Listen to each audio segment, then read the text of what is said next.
আজকে আমি একটা সত্যি ঘটনা বলবো, যেটা বাস্তব। আমি একটা ছোটোখাটো ক্লিনিকে জব করি। রুগীরা অনেক প্রকারের কথা বলে শুনি, কিন্তু আজকের কথাটা শুনে আমার খুবই খারাপ লাগছে। একটা মহিলা, বিবাহিত জীবন 30 বছর, তো তাদের বাচ্চা কাচ্চা হয় নাই। তার জামাই বিয়ে করছে 3 বছর, ওই ঘরে 3টা সন্তান।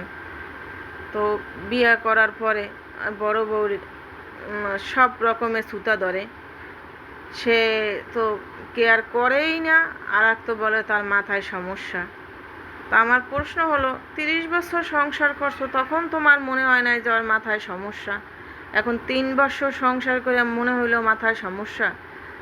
বড় বোর কিন্তু বাবা মা কিছুই নেই, শুধু 4 বোন। তো ওই মহিলা কোথায় যাবে? ঠিক আছে, মাথায় সমস্যা হইতেই পারে, তাকে ভালো ডাক্তার দেখাইলে কিন্তু এটা কিন্তু সারানোরও পথ আছে।